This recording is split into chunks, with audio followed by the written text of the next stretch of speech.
house down, accessed. So that's evidence. Yes, all right. And then in 8 days in solitary confinement, I couldn't see anybody. I was in a room without electricity, without water, without a toilet. And literally, basically, how can you put somebody in the dark room for 8 days? For what? It's there. And it had to take a court ruling the 8th day to take me out of that location and basically move me to an ordinary prison. And there's a court ruling to that. There's evidence. And the court ruling talks to this issue. Given your treatment, would you say that you emerged from your detention fearful, intimidated in a sense, in a way that you weren't before? I'm not intimidated, Stephen. Maybe the intention was to break me down. We're not broken because we understood, we expected that a government like the one we have in Zambia could do things like this. The signs or the writing was on the wall. But really, we emerged stronger. And I've said before, I repeat it 10 times stronger. Well, interestingly, you say you emerged stronger, but you also emerged making noises about conciliation. I mean, as I said, you saw the Secretary-General of the Commonwealth, Baroness Scotland, who was instrumental in your release. And after your release, you said, and I'm quoting you directly, "It is our collective duty to bring unity to our country. We cannot run a country like this. We are currently so divided." So you saw the wisdom there of collective action, presumably dialogue, to unify the country. Do you still feel that way today? Absolutely. And my message was in reference to specific things, Stephen, that need to be fixed, that need to be corrected, so that we don't continue with a negative situation. But we can talk about it. Well, yes, we will. But if you want to, I just want to go through this quite forensically. If you want to unify the country, is it not time for you to drop your insistence that the president is illegitimate and the election was a fraud? You could see it that way.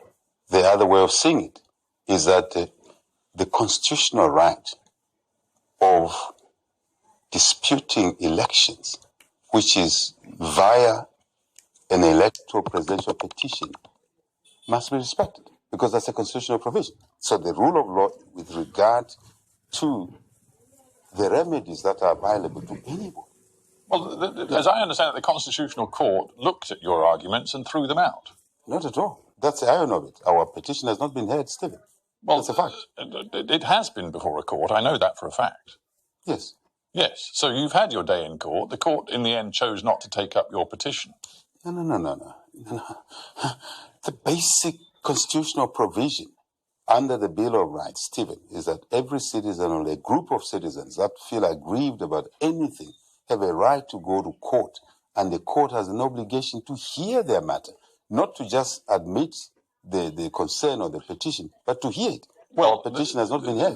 The court took the decision to throw out your petition, but the bottom line surely is that under most circumstances, the international norm is that governments around the world take a view as to whether an election is deemed to be fair and reasonable, legitimate or not. And the clear collective view in the case of Zambia, the election of 2016, it was regarded as acceptable. The United States of America, the Undersecretary of State for African Affairs, Linda Thomas-Greenfield, she congratulated Mr. Lungu on his re-election, saying it was a clear manifestation of the will of the Zambian people. The UK High Commissioner, he sent a message, actually this year, on the Queen's birthday, calling on respect for the head of state, a clear signal the UK respects the position of Mr. Lungu.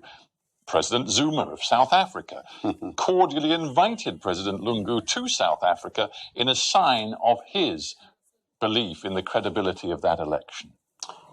You could say so, and maybe you could be heard and heard loudly if what you have said was not challenged by the Kenyan Constitutional Court ruling over the last election in Kenya, not the current issues going on, but just before that nullified the Kenyan election, which included basically discrediting such comments from international observers. What matters is to follow the rule of law to ensure that the petition is heard, not just submitted.